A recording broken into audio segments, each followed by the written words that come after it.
Hi, everyone. It's Emil. It's Emil Guillermo. Emil, I'm up to you. Hey, in my haste, I forgot my music. So you'll have to forgive me as I go through the all the effects here. I mean, it's here. It's here somewhere. Let's see if it'll. Ah, of course. In my haste to be with you, I just how can I forget my music? Hey, it's Emil Guillermo. Emil Amok to you. This is Emil Amok's Takeout Live, show number 158. We've been here 158 times. Emil, don't you have anything else to do with your life? Well, yeah, I asked the question, what that? Uh, what does an Asian American think? I kind of fill the void here at Emil Amok's Takeout Live, not the podcast. I mean, Emil Amok, the podcast, you can get wherever you podcast, and you'll get a slightly different show. Well, let's hope so, Emil. God, this is a show? Well, yeah, this is just real. This is Emil for real, right? That's what it is. I mean, Emil for real, right here. But the podcast is, slightly more edited, and I talk to other people and I cram it in, and voila, Emil Amok's Takeout. We've been doing it for about 3-4 years, and doing some things now with Little Manila Rising. Check out what they're doing on the social justice front. So get that wherever you podcast. But this is live. I mean, you are here with the live dangerous version, the Monday through Friday, 2 p.m. Pacific live. And we're just putting it out there for you. And putting it out there for good reason. Because if we didn't, who would? I mean, we call this, what do we call this? We call this the micro talk show of the AAPI and the AAXs for good reason. Because we talk about us like we count, like we matter. See, now I got to get the gizmos working. Like I talk about the issues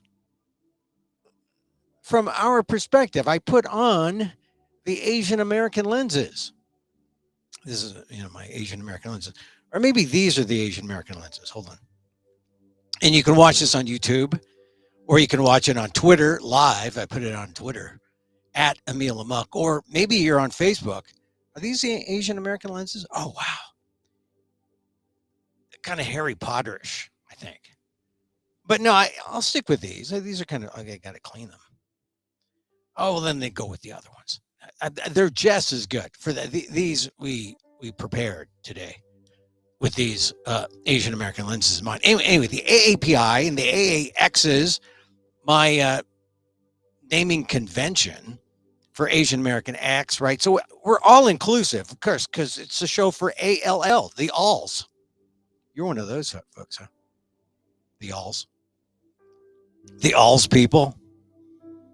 Everyone. You don't have to be Asian American to listen to this show because it's in English and because it's your issues too. So we talk about them. We talk about these issues like they matter. And if you tuned in, you know that because we're on at 2 p.m. Pacific Live, we have 3 minutes. It's only 1:57. Emil, you're so generous with your time. The lagniappe part. This is the lagniappe. We're giving you something extra. And today on the lagniappe part, because look, let me tell you what we're going to talk about coming up.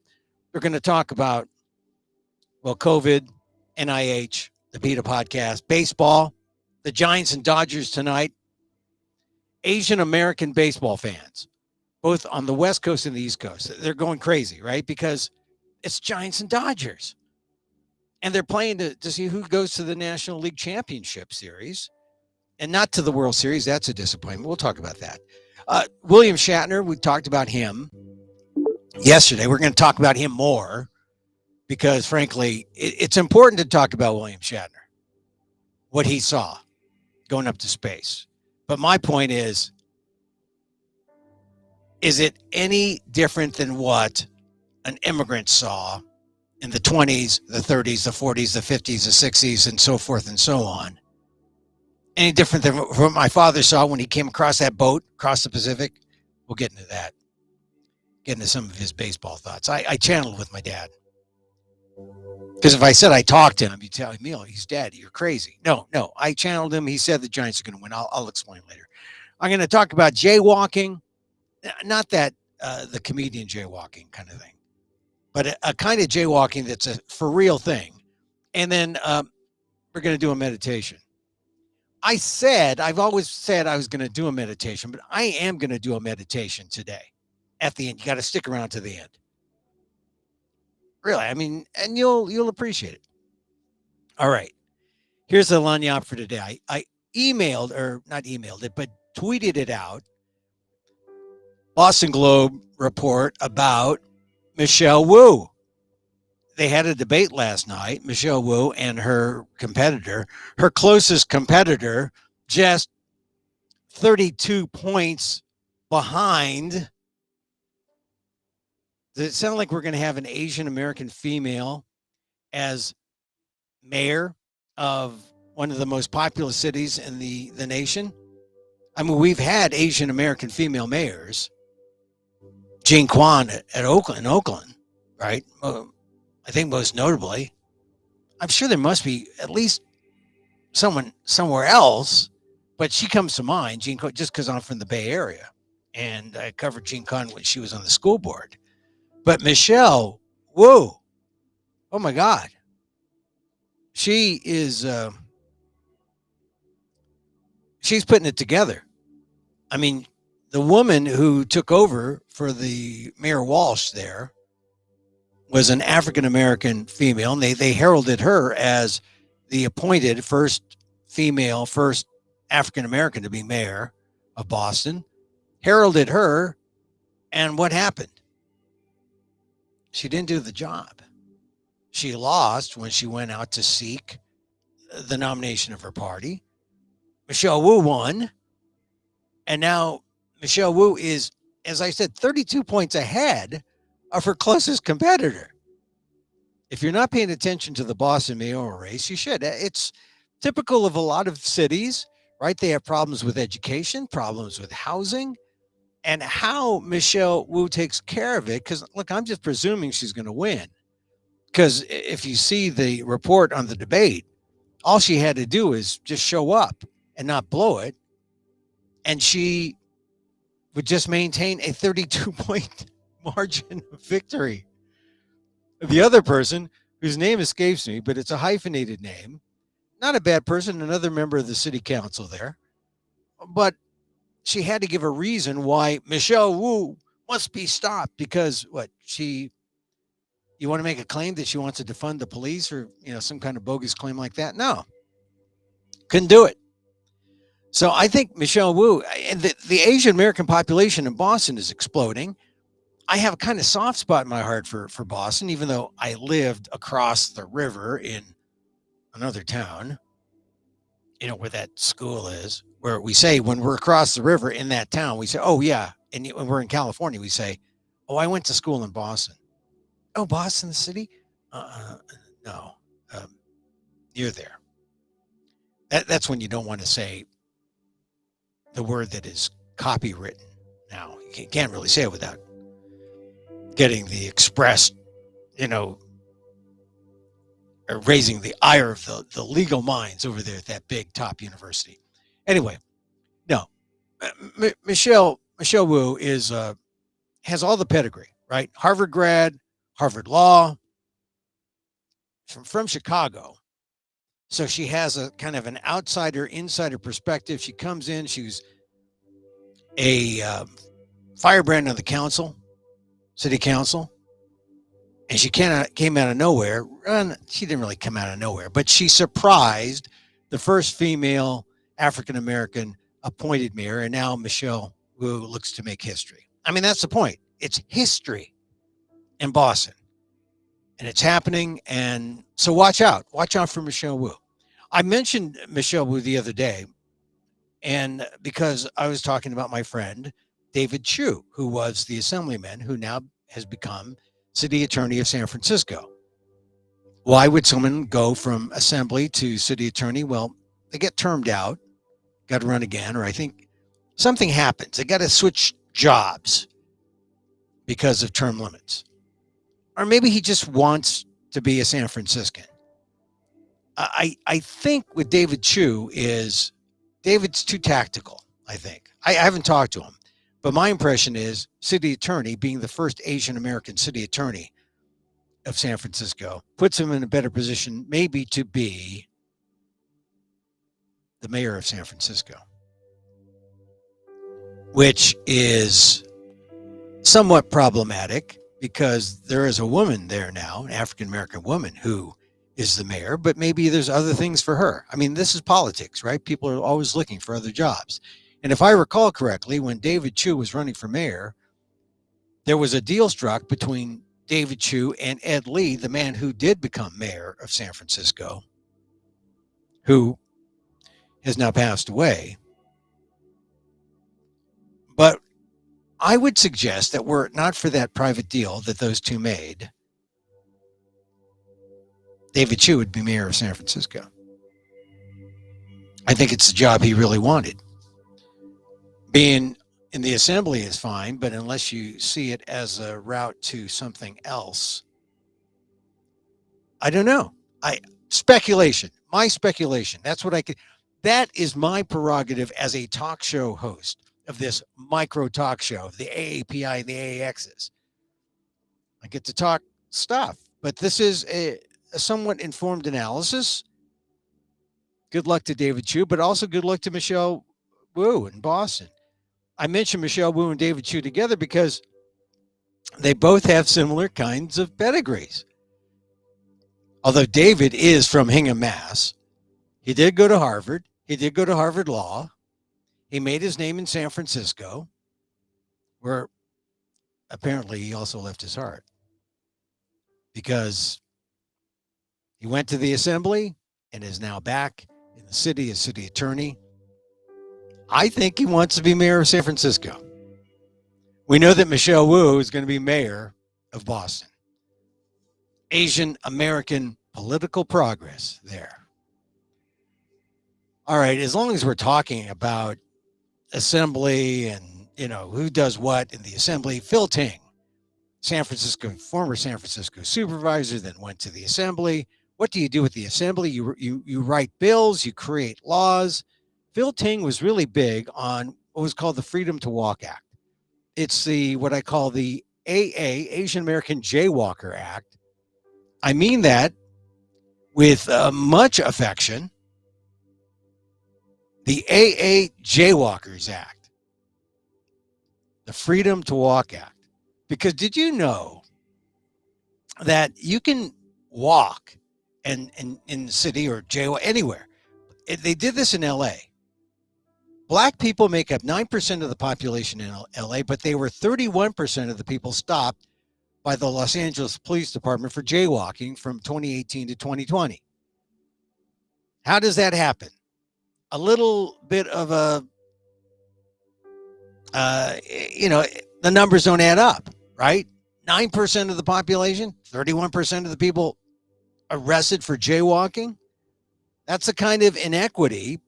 Black people, people of color, always, when it comes to Latinx, that's the old trope. People are stopped because they've got a busted taillight, a reason to stop people and ask for their papers to see if they have warrants. Well, if you don't have a vehicle because of the economic times, jaywalking. Jaywalking is a form of harassment.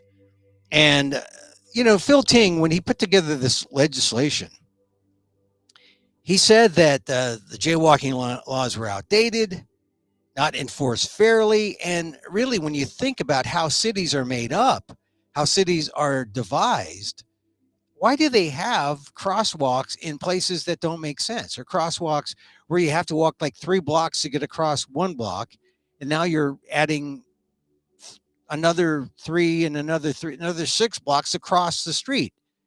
it doesn't add up. People say, oh, heck with it, I'm going to jaywalk. And then you do. And you know you jaywalk if you live in the city. And when I lived in the city, I jaywalked all the time. I remember specifically as a young boy jaywalking. Is that strange? I lived on, fairly busy streets. Fulton Street in San Francisco. I stayed with an aunt briefly on Oak Street. Those are busy damn streets. And you're waiting. You don't want to walk up the hill and take the light and walk down. You just want to okay, no one's there. And you dart across. And you just cross your fingers and hope you don't get hit. That was a form of exercise when you're growing up poor in San Francisco. I'm just saying jaywalking, instead of enforcing these outdated laws, why don't they design better urban areas where people can cross safely and can just cross at crosswalks and be protected from traffic? I mean, these are all ancillary things, but what the Freedom to Walk Act, it would get rid of the penalties for jaywalking. And it was logical enough and reasonable enough to pass, the legislature. Because just imagine the penalties for jaywalking. Some people had $1,000 in jaywalking fines. Some of them were jaywalking to catch a bus. So we're not talking about a real criminal thing. We're talking about something that is an imposition on regular people. So Phil Ting had this law, or this bill, that passed the California legislature. And darn it, it was on Gavin Newsom's desk. And did the governor sign it? We were waiting all last week. The word came down, no, he did not sign it. He did not sign the jaywalking act. I mentioned this law because it should have been signed. And number two, the biggest proponents of this, even though the stats were citing, the number of times black people were caught jaywalking, the biggest proponents were the LA group, which is run by an Asian American, and Phil Ting, Assemblyman Phil Ting from San Francisco. Well, they're going to do it again, but look up, Google the Freedom to Walk Act. It should have been passed this time, but it looks like it's just going to have to go through the cycle. Everyone knows legislation, knows you don't give up. You just keep going. Think about the Filipino American veterans of World War II who were fighting, for years, decades. People were dying.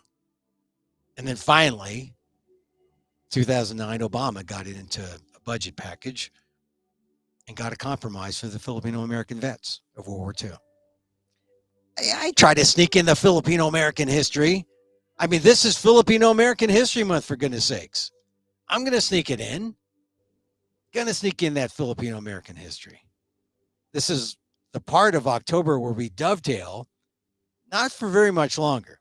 Hispanic Heritage Month ends on the 15th, and then it's all Filipino American History Month on our own. Anyway, so there's our lanyap. A little lanyap. And of course, lanyap always spills over, right? You go to your favorite restaurant, and the cook says, oh, I like these guys or gals or whatever. The waiter sends over like a little basket of something. Oh, this is from the chef. He likes you guys. Here, lanyap. Which is not Tagalog. I only make it sound Tagalog. It actually is French for little something extra. A New Orleans kind of thing. But, there were Filipinos, the Bad Saint folks, the Saint Malo folks. They were from another bit of Filipino American history. Oh, my God, Emil. So you're dropping that Filipino American history all over the place. Lanyap. So this is one of the things I want to add for our lanyap here on our show. It's Filipino American History Month. People say, Emil, forget about the history. Well, don't forget about the history. Give me the history, but give me the three largest Asian origin groups by state. Tell me where the Filipinos are today. And I'm going to do that. Here are the largest, because you're saying, Emil, bring me up to date. History's fun, but bring me up to date. Okay. Here are the largest Filipino states. Alaska, 51% of the state's Asian population. In Alaska, Filipino. That's right. That's right. And they're all addicted to whale blubber. But I'm trying to make them go vegan. I'm going to try to make them go vegan up there. Another state. Here's another state. Idaho. 23% of the state's population in Idaho are the Asian American population. In Idaho, Filipino. The number one Asian group in Idaho. You're wondering why those brown potatoes look brown? Could be the Filipino influence. I just saw something interesting about Idaho on CNN. The doctor there said, look, we've blown it. We've lost the war. We're only 46% vaccinated in Idaho versus 60 something around the nation. Much more so in California. It just shows you how different the COVID experience is based on, where you are. But in Idaho, only like 40, like in the 40s, 42% vaccinated. I hope that of the Asian American population in Idaho, 23%, the largest Asian American group in Idaho, Filipino, I hope they're all vaccinated. But as I said, now you know why. Think Idaho, think of brown potatoes, and think of them as saying, "Oh, salamat, salamat." Okay, that's my dad channeling me again. Here's another state. Number one Asian American group in this state, Filipino, Montana. God, we like the Wild West, I guess, or we like that kind of cowboy Idaho, Montana thing. Big sky, big Filipino, I guess. Montana. More Filipino.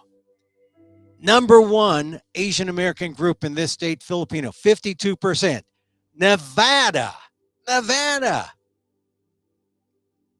And I'm not kidding you when I say, who's going to clean those hotel rooms?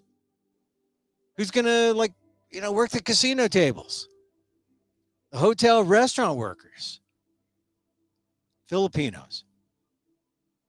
Amazing, huh? 52% of the Asian American population in Nevada. Filipino. Here's another one. With 22%, the largest Asian American contingent, Filipino, New Mexico. That's right. Breaking Bad. All the customers in that car wash were Filipino. Or the Asian ones. The Asian ones, maybe. A couple more. 19%, the largest Asian American group in this state. It is South Dakota. Come on, South Dakota. Wall drugs. Probably a good place to, meet your Filipino friends. South Dakota. I only know wall drugs from seeing it in, when you're on the road, you see their bumper stickers. But it's also a matter of Nomadland, the movie, right there at wall drugs. South Dakota. Now, if South Dakota, could it be? Yes. With 20%, the largest Asian American group, Filipino.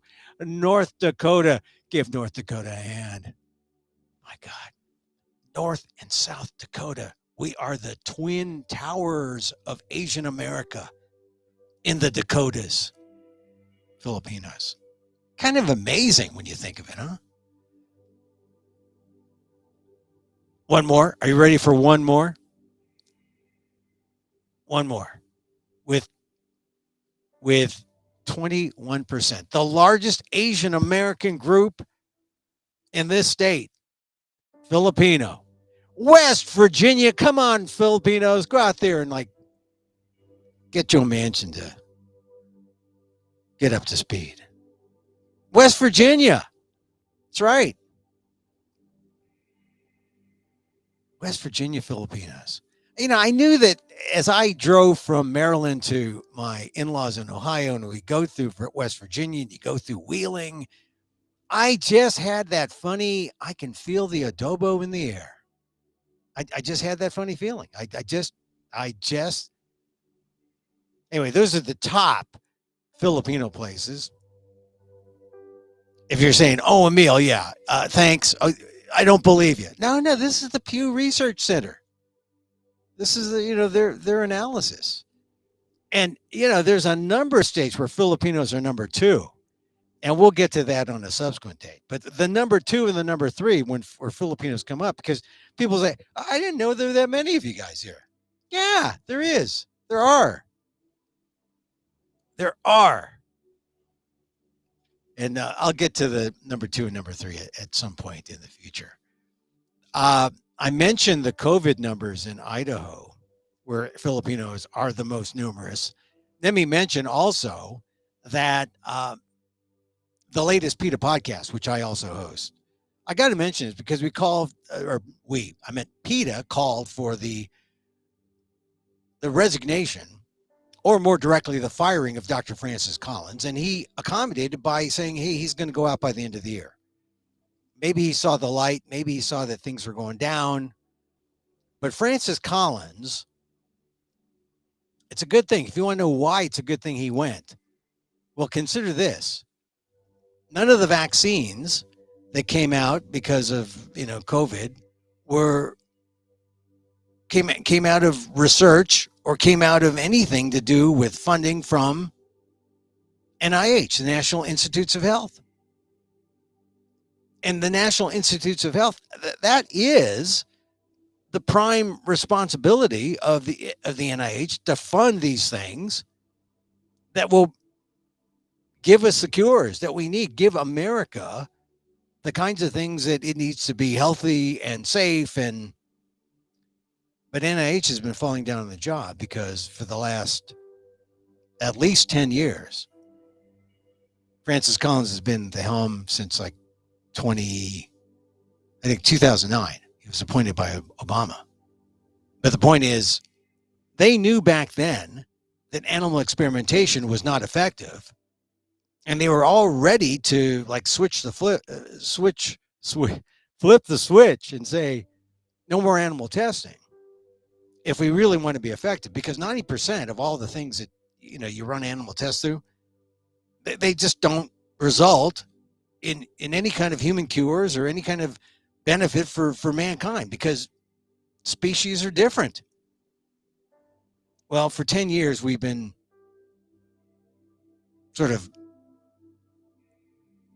frozen in time. Like what they knew in 2009 was irrelevant, and NIH kept testing on animals. America's falling behind. And it's time for something called the research modernization deal that Europe is accepting. And so listen to the PETA podcast and figure out why, or understand why, the retirement of Francis Collins. He didn't resign. The retirement of Francis Collins is a good thing. And especially for those Filipinos in Idaho who are suffering from COVID. Like I said, their vaccination rate is only like 42%. Anyway, when we come back, I'm going to talk baseball, talk about why the Giants are going to win tonight. They are. They're going to win tonight. I'm going to revisit William Shatner. I'm going to talk about baseball. I'm going to talk about the Giants, and we're going to meditate. But first, let me bring in a friend of mine. It is Filipino American History Month. He joined us last week. Daniel Phil Gonzalez. How are you? You're on? We're good. Thank you. We're good. Hey, so I bring Daniel Phil on because Dr. Daniel Phil is, in my book, I don't want to say that, look, in my book, you are Mr. Filipino American History. And at least you're on the team that brought about ethnic studies at San Francisco State in 1968. And so I think you don't get enough credit for that. And I appreciate what you did all those many years. And I always think it's important to hear what you have to say. So thanks, Dan, for being here. Thank you. You know, because I have a JD and not a PhD, Mhm. the doctor label gets contested a lot. And so some campuses that really dote on the distinction between the two absolutely they wouldn't just balk, they would not affirm the doctor status. So professor's fine, but Okay, all I right. appreciate the gesture. Well, Appreciate the okay. gesture. So we need to understand that visas matter in the academic world. You have Hey, they and you do. have the wrong. You, They clearly, do. you have the wrong visa. Oh no, people dote on the label names. Obviously, they trip all over themselves with your Harvard pedigree Oh and no, I try to down. I'm Berkeley. trying to downplay You it. know, Berkeley gets. They really guard themselves and are really proud. There's now at least two generations of younger academics that come from the Ivy League schools and from Berkeley and Stanford. They really dote on it, and Well, that's yeah. It's a you know, kind of then the question that comes up is, can they teach? And the answer in too many instances is no, they can't. They're not very I, good. well. See, this is the thing. I think it counts that you were first in that group that created the College of Ethnic Studies at San Francisco State, and I bring you on. I know your time is short, so let's go for Yeah, 15 minutes. let's do it. What do you want to talk about? Well, I just want to. It's Filipino American History Month, and when you Yes, want to talk to people about Filipino American history, oh look, let me talk about this.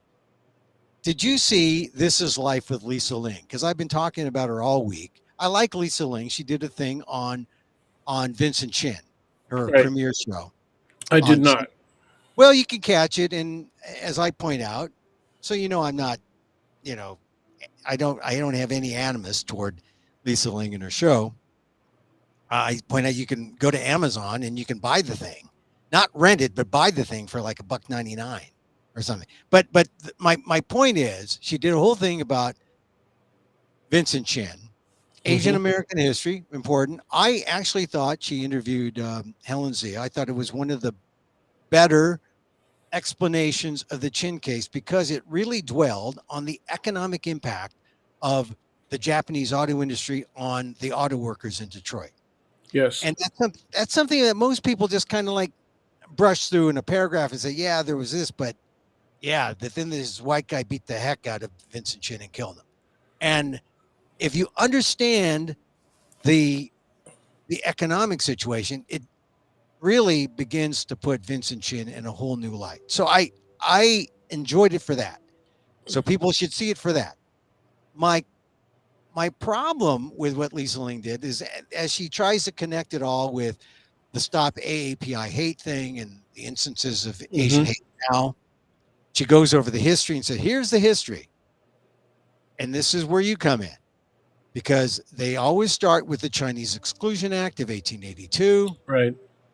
and they go right into the internment and 9066 executive order 9066 1941 Japanese Americans interned, and then that's the history.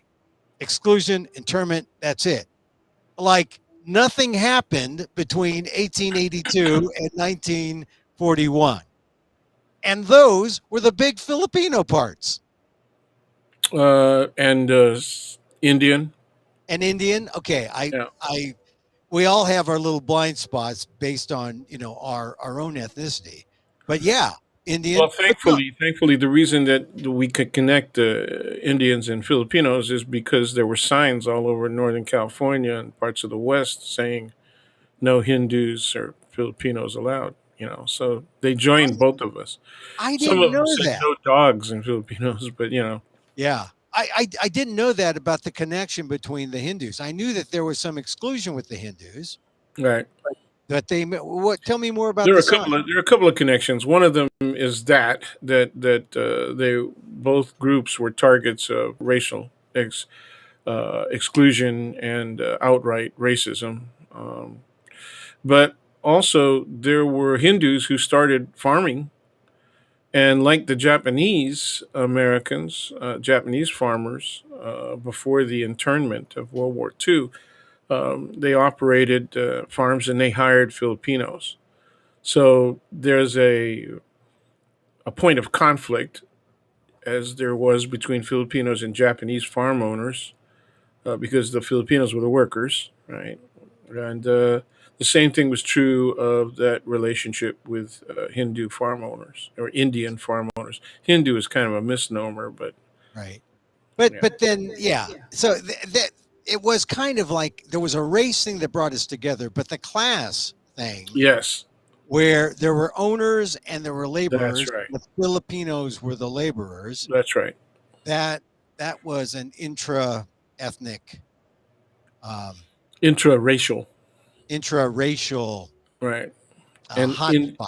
intra-racial and inter-ethnic. Yeah, that's right. Yeah, yeah. So, well, all right. So the Filipinos. So, like I said, Lisa, I just point out in my latest ALDEF column that, hey, it's okay to go straight from Chinese exclusion to internment, but you leave out a lot of racial animosity toward Filipino Americans. No, it's an excellent point, and it's repeated over and over and over again. And quite frankly, ethnic studies very often reflects that omission Yeah, all over the country. So I wrote an article that's supposed to be in an encyclopedic publication. I don't know if they're going to use it or not, um, but it was an article written on the history of Asians in America, and it was about Asian American as a concept, you know, meaning the notion of American as a uh, an aggregate term that's supposed to include all of the Asians, all of the Asian populations in the United States, and that's very complex, right? Because those 30 years, you've got more than 20 different Asian ethnic groups that have immigrated to the United States, and yeah, so it's or more. huge. Yeah, I mean, Yeah, you all the Southeast Asian communities, and you count the South Asian communities, and you right. count It the depends on how you. That's exactly right. So if yeah, you you are count, very specific about ethnic differences, especially differences in origin in Asia, you get way more than 20, right? But my point yeah, is, it's an East Asian factor. So ever since the beginning of ethnic studies and Asian American studies specifically, there has always been a bias towards two groups, particularly, and that was Chinese and Japanese. Eventually, they added Korean, but they're also East Asian, right? And and they're so also less numerous than Indian and Filipino. that's right. And so we're in the news all the time in the period that you're citing, right? Yeah, One because of the colonial war that the United States was waging in the Philippines, and then and that's how National Geographic and magazines like that, right, yeah, started to become popular fare in American households, and one of the featured groups was Filipinos, and they yeah, loved showing the least advanced, right, cultural groups in the Philippines as being indicators of the savagery, right, and primitiveness of Filipinos. So there's that. Then there's also the First and Second World Wars, especially the Second World War, and then the attempt to defend, right, the MacArthur plan. He was looking ahead and looking at the militarization of Japan and their expansion in Asia. It was easy to predict. You know, any person interested in international relations and global affairs could see the need, right, for developing a military strategy for the United States in the Pacific. Yeah. MacArthur wanted to do that, and in the midst of his rather feeble attempt, right, to strengthen the military defense capability of the Philippines, we got attacked, and that was the beginning. On the same day, right, the same day as the attack on Pearl Harbor. But do the history books mention the Philippines? Yeah, Oh, within 12 hours. yeah. Within 12 hours, right? The attack Yeah. on the there's only a 12-hour separation between the two attacks, Yeah. and we Well, don't get yeah, mentioned. yeah. I mean, they went after the Philippines after Pearl Harbor. Right, Yeah, and that's something that people don't understand when they see some of the reaction of Filipinos in America, which was very anti-Japanese right, in California specifically. But right, to go back to that period, 1882, the end of Chinese exclusion, to the internment, 1941. When you jump over that void, it's almost like Americans don't want to get into the complexity right, and don't want to get into the fact that it makes Americans look even worse than they are by naming the exclusion and the internment. It just is. It almost seems like piling on, but it does seem like an exclusion of Filipinos because, as you point out, it's the Spanish American War, the Philippine American War, and the racism toward Filipinos, the first to come over as colonized Americans to California, and the de facto exclusion of them by way of the Tidings McDuffie Act in 1934. So there's all sorts of things that happen that, if you do the shorthand, exclusion, internment, that's it. We should feel bad. Oh, you should feel worse if you knew the Filipino parts. sure. Well, none of the other Asian groups were subjected to, for example, the Repatriation Act, and so that puts Filipinos on the map right in the middle of the period that you're talking about. It's a 1930s repatriation, right? And so that's kind of an exclusive status that we have, and I Yeah. don't know. I don't know that even Filipinos. You say Americans don't want to see it and hear it, and I think a lot of Filipinos don't want to hear it. Well, there's a kind of shame thing that goes on Yes, it is. when you're asked to repatriate. You come here seeking your fortune, even though you're colonized, but then now suddenly you're going back to the Philippines. That's a point of shame, which is why it was all voluntary. That's the Right. other thing that makes it kind of weird. It's voluntary, or it's self deportation essentially, Right. Yeah. Exactly. and it just Well, it would be unconstitutional if they forced this out. That right. was the problem. So they had to make it voluntary. But But then they people aren't having a problem being unconstitutional these days. these So, no, not these days. In fact, yeah. self deportation was sort of the thing they offered it. Just the last 5 years to people to go back home. Yep. But, if people realize that, oh, they did this with the Filipinos who were here. It's a part of our history and an important part. I just, for me, especially during Filipino American History Month, if Lisa Ling's "This Is Life with Lisa Ling" on Vincent Chin had a run at any other time, I don't think I would have been as sensitive. But coming right in the month of October Right.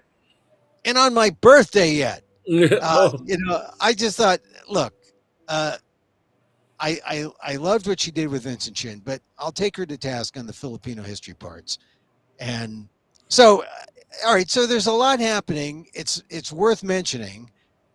What other now the other thing that I'll have you back on next week to talk about October 18th, because when October 15th happens, Filipino American history no longer shares with Hispanic Heritage Month, and now it's all hours between October 15th and the 31st, yeah. Yeah. and when But Halloween, where we're wearing. Some Filipinos can celebrate under both, right? That marginal 2 week period. Yeah. Yeah. Well, Yeah. yeah, that's one of I'm the sure things. you get a lot of Latinx mail, right? I get all kinds of Latinx mail, but yeah. Yeah, oh yeah, when you have a Spanish last name, it's people will just assume, well, you must be, and then no, actually, when I use the Amok, uh, people think I'm my last name is Mock, M-O-K, and they think Let's say think you're Chinese. Yeah. yeah, they think my name is Emila, Emila, and then M-O-K. So they gender you, they Yeah, misgender you, or yeah, yeah, they they misgender me. feminize you. They feminize. Well, and that was a thing with Filipinos, right? To be feminized and infantilized and ostracized. We get all Yeah, we get sized down a lot. yeah, it's true. I kept on saying, well, I say it in my classes, right? I wish they would just make up their mind. If they're going to be racist and they infantilize the men, and then on the other hand, they say that we're oversexed, and they get all upset because we were dating and marrying white women. Yeah, So, years before the Loving case, 1967, we had the Roldan case, right? yeah, And the Yatko cases in the 1930s. And there were split opinions among the judges in California.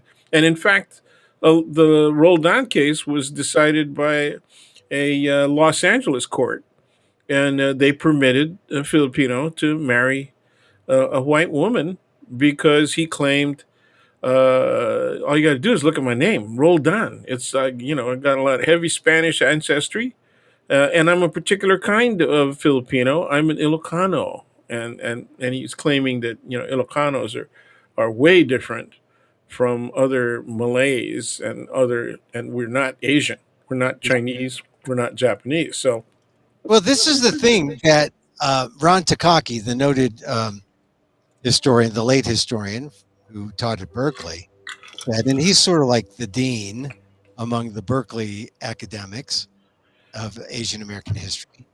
He would point out that in the Anti-Miscegenation Acts, the Filipinos were far more gregarious than the other Asians, and yes, they were feared because there weren't as many race mixings between the Chinese and the Japanese. It was really the Filipinos that they feared. well, That's if what. there was, they kept it on the down low. They really were very surreptitious about it. The Filipinos, as you state, and basically quoting Professor Takaki, where you you said they were gregarious, which is true. Yeah, But yeah, they were quite obvious about it, particularly when it came to the populations, the favored populations at the dance halls, at the yeah. taxi dance halls. Yeah, The Filipinos were the dancers. We had our own little we came with our own little yeah, salsa step.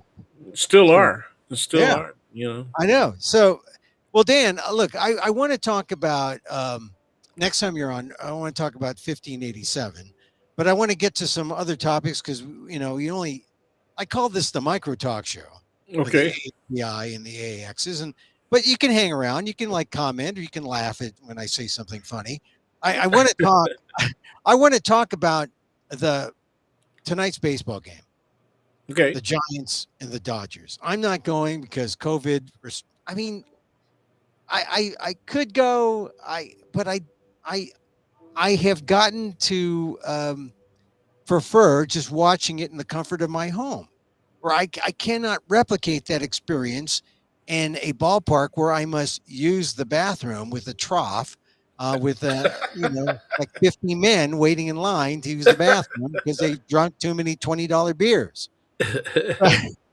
So I'm going to stay home and watch it. But the late word is that Corey Knebel is going to pitch for the Dodgers instead of Urias, Oh, who that's interesting. yeah, Urias was fearful or was could have been feared because he's 21 game winner or whatever 20 game winner. He's just a good pitcher, but the Giants have beaten him all three times previously. And so maybe they say the Dodgers said we're going to throw Knebel at the Giants because he's good. Giants don't know him and we know Logan Webb, and so we'll beat them. I think maybe that's the thinking. But the Giants are going to go with Logan Webb. But knowing that I was worried when they were going with Urias. Now that they're going with Knebel, a little more confident that maybe the Giants prevail tonight. Got to What do get you the think? bats going. Got to get the bats going.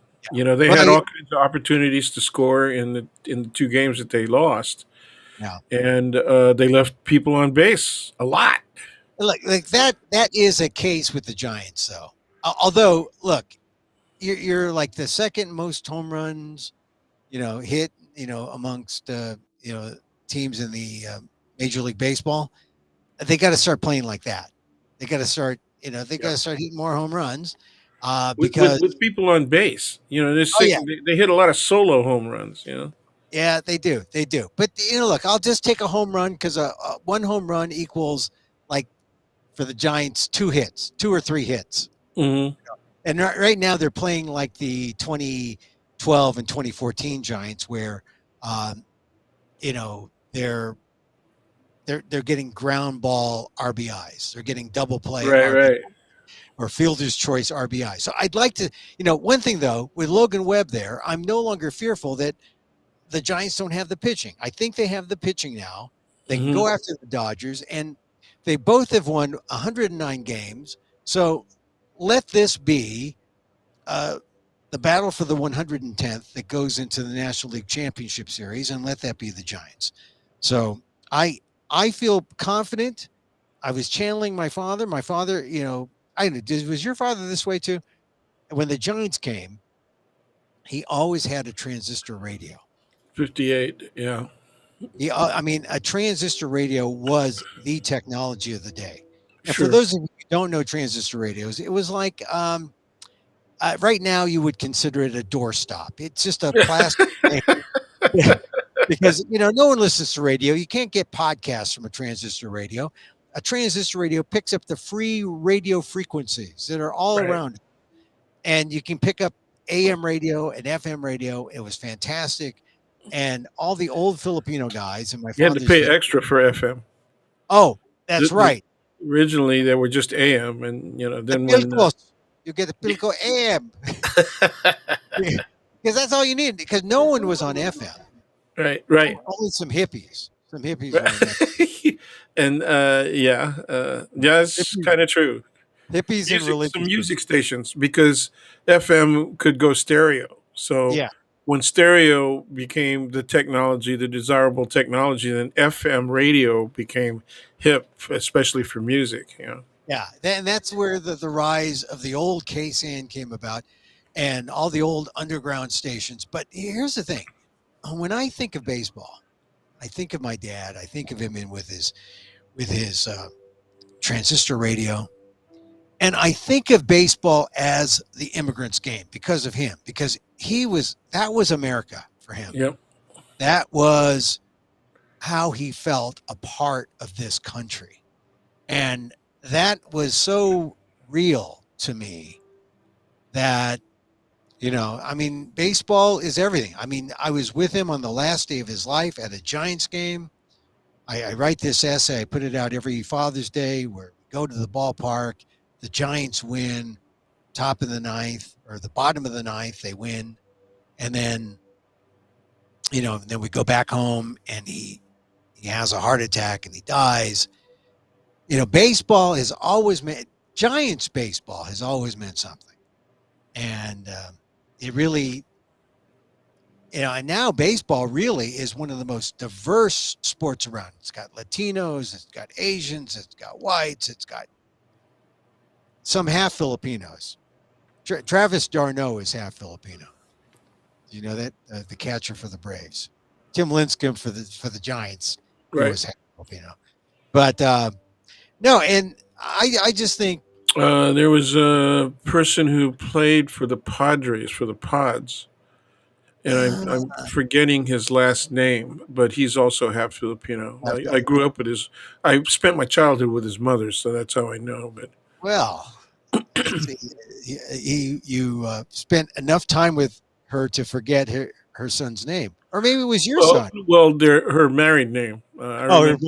I remember. the Her pod maiden. What is it? What is the maiden, term? Yeah, the maiden. I maiden, know, but that's so.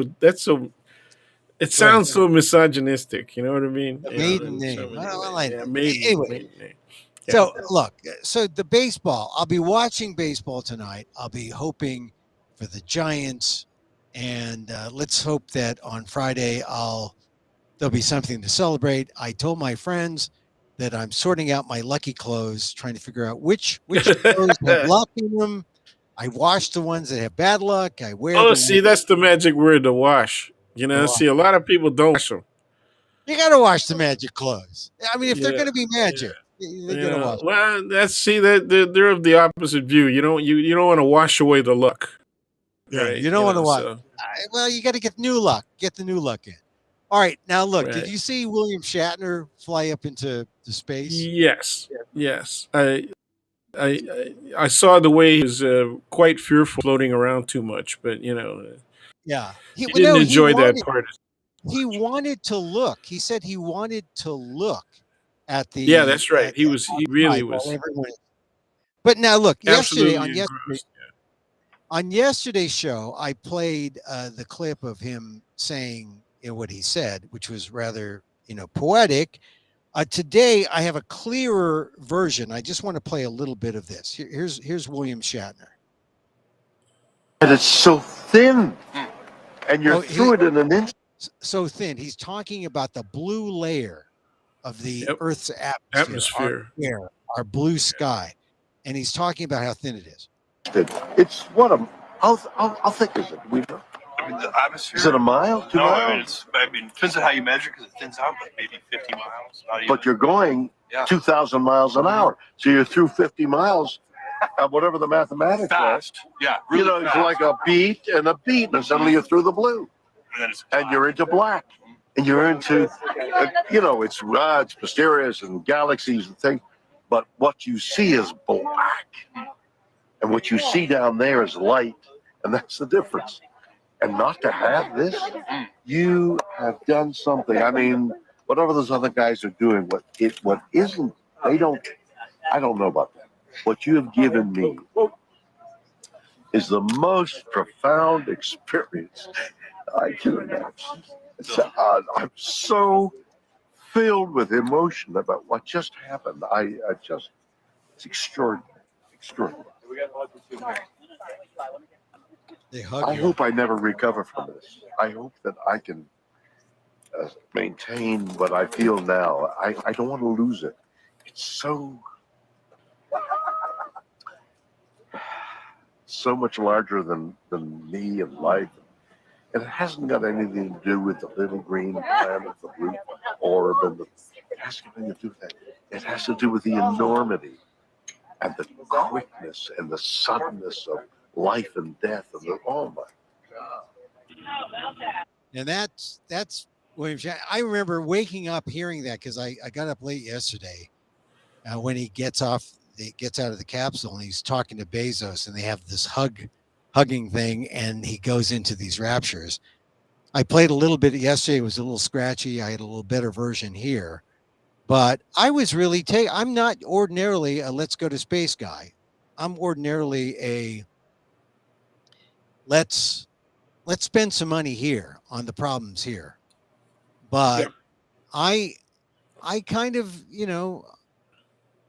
I was struck by his poetic, statements about what he saw. Life and death, it's black. It's life is there and we're at the earth and we don't treat it well. And there's the darkness, it's black. And anyway, I just thought I was taken. How about were you taken by it, Dan? Sure. Yes, I was. I I was taken by the degree of emotion Yeah. that the experience caused in him, um, and I thought he was trying as best he could to express it in philosophical terms.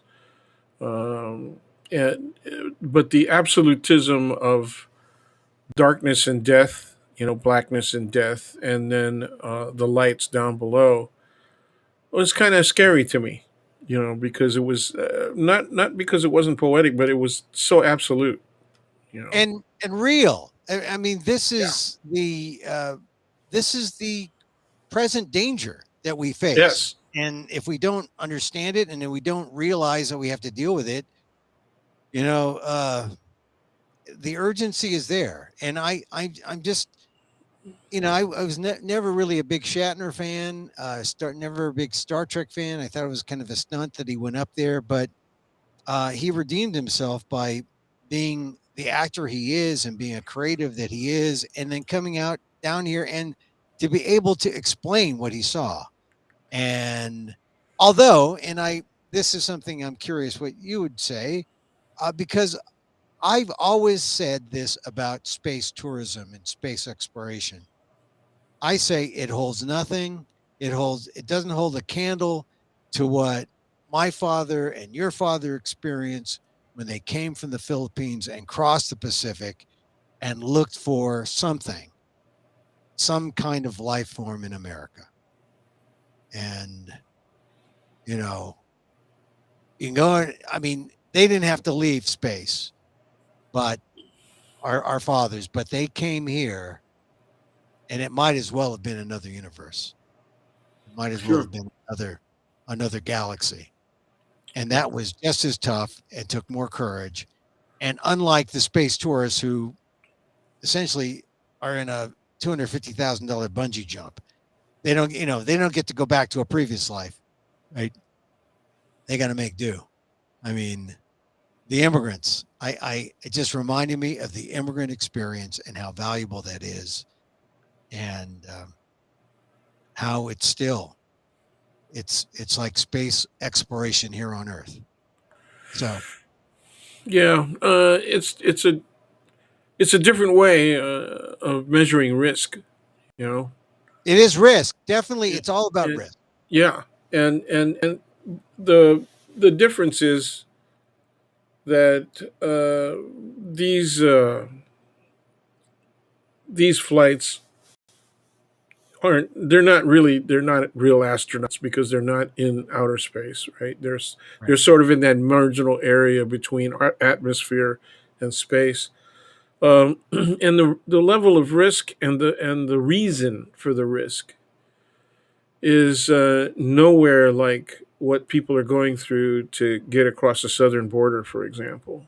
Oh yeah. I mean, And if you're Haitian, if you're well, right coming, now, if you're anybody trying to come across that southern border, you're at serious risk. And no. you know, last week, the 1,000 kids that still Oh haven't yeah, been reunited. There may be more. So they admit, and yeah, it's we're at a we're at a really multiplying set of crossroads.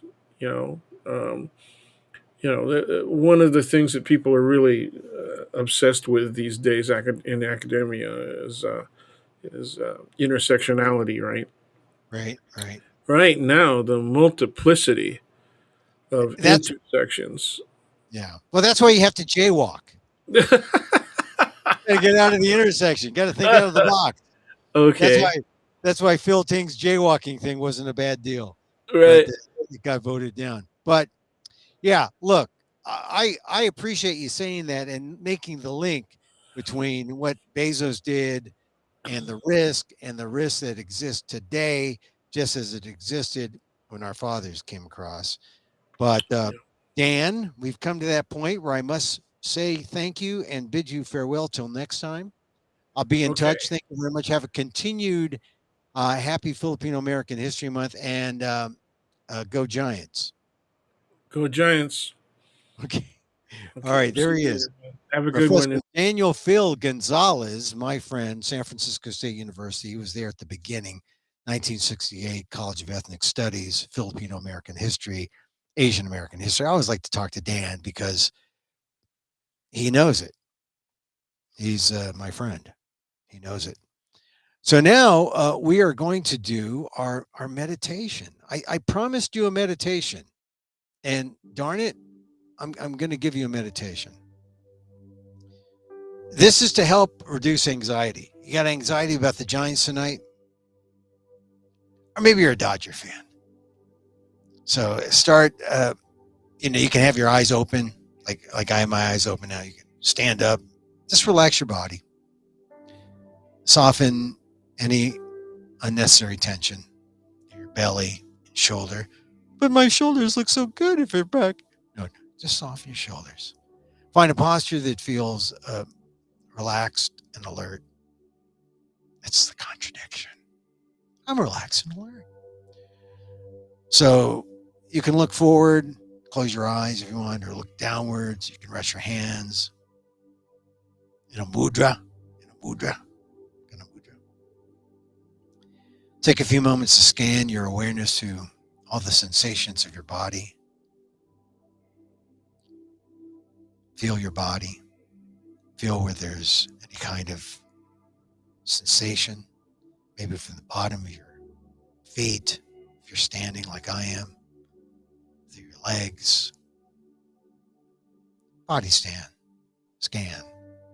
Being aware of your body, your body breathing. Maybe you're breathing just in your face. Maybe you're breathing your full body, from your diaphragm, your stomach.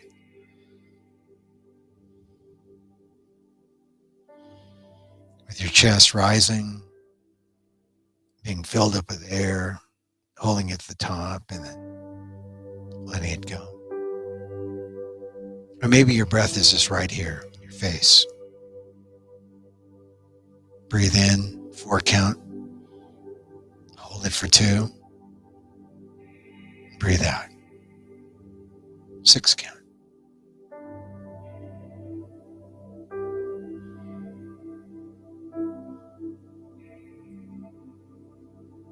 After those breaths, imagine yourself standing outside of your house with 2 heavy suitcases. And one is a suitcase that's full of worries about the future. And the other is a suitcase full of regrets about the past. I know you're asking, well, which one has the clean underwear, Emil? Forget the underwear. It's just one is full of worries about the future, and the other is full of worries about the past. The clean underwear part, that's a current worry. So now take a moment. You're standing there in the street holding these. You're in the street. Hopefully it's not a busy one. You're holding these heavy suitcases. Reflect about each one. The future, how it will come on its own accord. Whenever it comes. And that maybe most of what we worry about will never happen. I mean, do you really need to bring that heavy coat? It may only get to like a low of 70, 60 maybe. Standing out there in the street, look at the other suitcase and reflect about the past. Consider how can't change the past. All we can do in the present is to learn from it. Put in corrections that make sense. Correct the errors, the mistakes. Become better, become more skillful, become a better person, move on, right? Or is there something hanging on there in that suitcase of the past? Maybe not guilt, but maybe shame.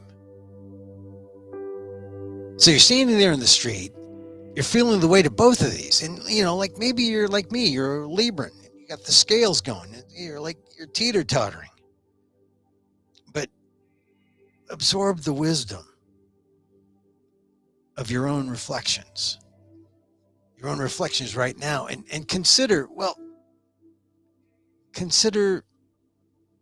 making a decision. Do you want to drop the suitcase of the future? want to carry it?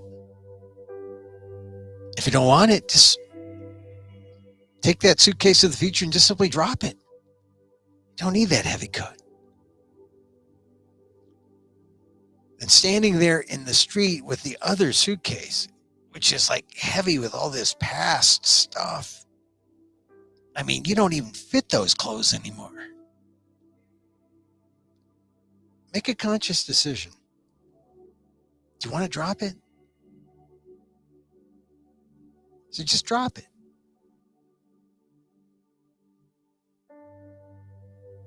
And now you're standing there. Just you. No suitcases.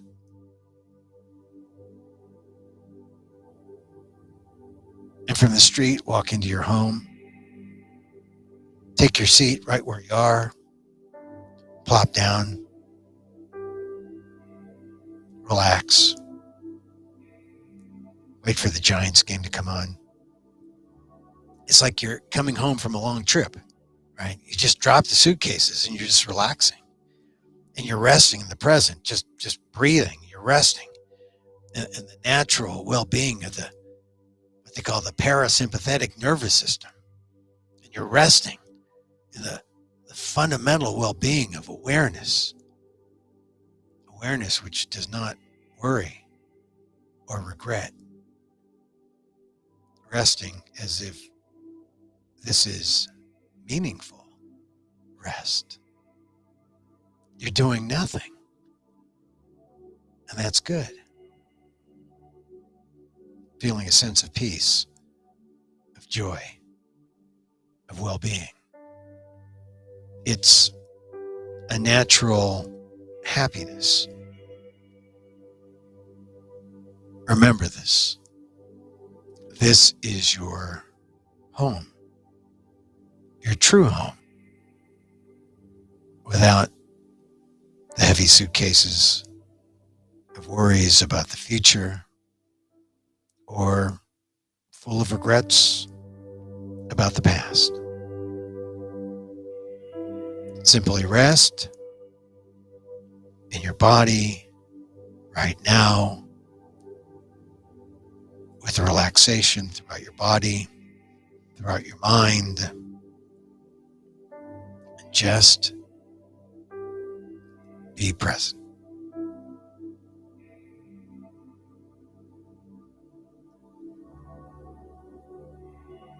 And when you're ready, you can bring your attention right here to where you are, to my voice. If your eyes are open, good. If your eyes were closed, open them up. Thank you. Thank you for being here. Emil Amok's Takeout Live, number 158. What does an Asian American do? That's what we call it. What that? We fill the void.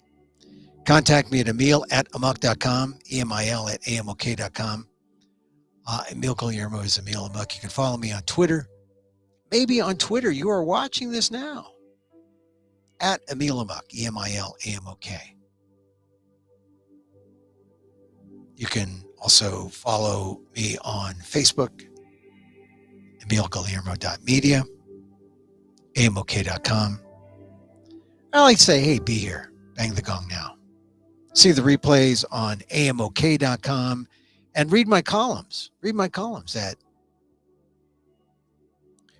where is that? Where can you read my columns? Oh, at ALDEF, the Asian American Legal Defense and Education Fund, aldef.org/blog. Yeah. Thanks a lot for listening to Emil Amok, number 158, 159 tomorrow. We'll talk about stuff, maybe even a Giants victory. Yeah. That would be great. That would be great. If you made it this far, thank you very much. Really, thank you for joining us.